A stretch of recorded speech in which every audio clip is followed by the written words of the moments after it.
நான் சரியான நேரத்தில் நித்திலன்ட்டு போயிருக்கேன்.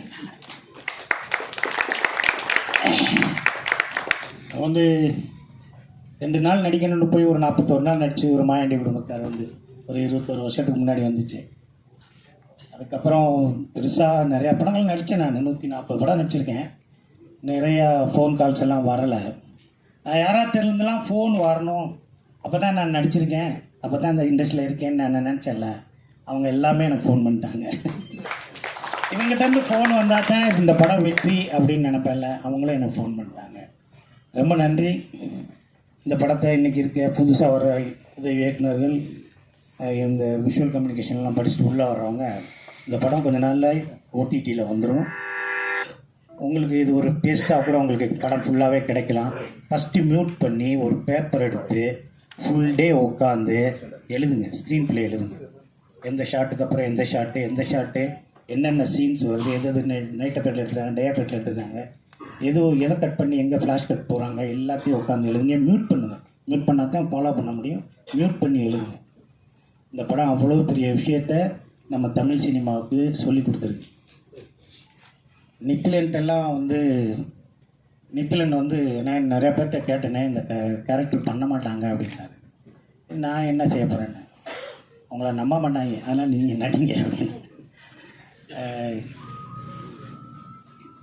கேமரா இது மைக்கில் கத்துவார், சிங்கப்புலி தெரிகிறாரு, எனக்கு வேணாம், அந்த சிங்கப்புலி வேணாம் பாரு, ஓடி வந்து அப்படி பார்க்காதீங்க பாரு, ஐயோ அப்படி பேசிடாதீங்க, லைன் கிங்கில் பேசுகிற மாதிரியே இருக்குது, அப்படி பேசிடாதீங்க பாரு.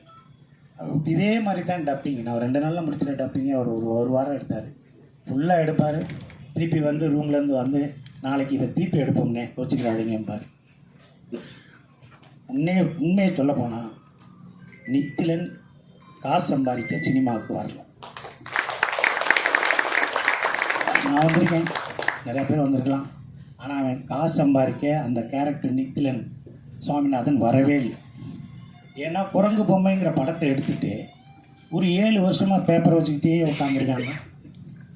சொல்லுங்கள், குரங்கு பொம்மை 2 எடுத்துக்கலாம், குரங்குன்னு எடுத்துக்கலாம், பொம்மைன்னு எடுத்துக்கலாம், குரங்குன்னு கூட எடுத்துக்கலாம்ல. ஆனால் அதெல்லாம் விட்டுட்டு இதை எடுக்கணும்னு வந்திருக்காங்க. நான் இந்த கேரக்டர் நெகட்டிவாக இருக்கேன், நம்ம என்ன பாசிட்டிவாக இருந்தால் என்ன செய்வோம்? நெகட்டிவாக இருக்கீங்கள எதிர்த்தாப்பில் ஒருத்தர் இருக்கார், 50வது படத்தை தூக்கி அவர் கையில் கொடுத்துருக்காரு. அங்கே அனுராக் கஷ்யப் அங்கேருந்து நெகட்டிவே பண்ண மாட்டேன்னு சொல்லி நான் பண்ணுறேன்னு வந்திருக்காரு. இந்த இந்திய சினிமாவில் நிறையா படங்கள், ஹிந்தி படங்கள் எடுத்த நட்டிங்க நிற்கிறாரு. அவர் 2 சட்டை 50வது படத்தில் 2 சட்டை 2 வேட்டியை கட்டி ஒருத்தாள் படம் நடிச்சுக்கிட்டு இருக்காரு. நம்ம என்ன செய்ய போகிறோம்? உடல் உழைப்பு தானே தரப்போகிறோம். நித்திலனுக்கு காசாக கொடுக்க போகிறோம். காலையில் சேவ் பண்ணிட்டு வாங்க, சேவ் பண்ணால் வாங்க, சரி வாங்கினேன் நான் பார்த்துக்கிறேன், இந்த வேட்டியை கட்டுங்க, இந்த சட்டையை கட்டுங்க, வேறு என்ன செய்ய போகிறோம் நித்திலனுக்கு? ஆனால் அவன் அந்த கேரக்டர் நித்திலனுங்கிற பிறவி எனக்கு எவ்வளோ செஞ்சிருச்சு, அதை நான் மறக்க மாட்டேன். இந்த தம்பி உதவி இயக்குனர்லாம் இருக்காங்க, எந்த சீனுன்னு சொல்ல மாட்டேறீங்க, எந்த ஷாட்டுன்னு சொல்ல மாட்டேறீங்க, நாளைக்கு முதல் நாளே சொல்ல மாட்டேறீங்க, என்ன செய்ய போகிறேன்னு சொல்ல மாட்டேறீங்க, கவுண்டர் ஷாட்ஸில் நிற்கிற வரைக்கும் பேச மாட்டேங்க, ஏன் அப்படி பண்ணுறீங்க, எதுக்கு அந்த டேரக்டர் இப்படி பண்ணுறான்னு நான் கேட்பேன். இல்லைண்ணே, டேரக்டரே சொல்லுவார், நான் சொன்னேன்னா நீங்கள் ப்ரிப்பேர் ஆகி வந்துடுவீங்க, பிளான் பண்ணி வந்துடுவீங்க, இந்த டைலாக்லாம் அங்கே போடலாம்ட்டுன்னு வந்துடுவீங்க. அப்போ நான் என்ன செய்யணும்?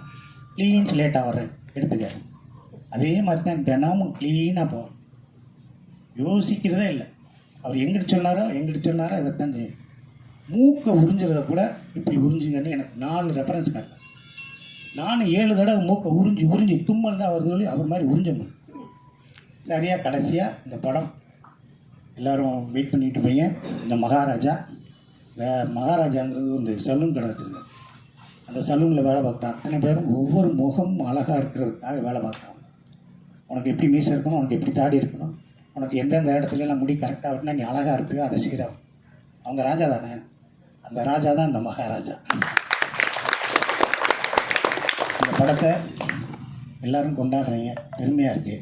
இதை எல்லா இடத்துலையும் கொண்டு போய் சேர்க்குறதுக்கு ஒவ்வொருத்தருக்கும் ஒரு வாட்ஸ்அப் குரூப் இருக்கும், எல்லாரையும் படத்தை பார்க்க சொல்லுங்கள். தமிழ் சினிமாவுக்கும் தமிழ் இயக்குநர்கள் சங்கத்துக்கும் இது பெருமையாக இருக்கும். நன்றி.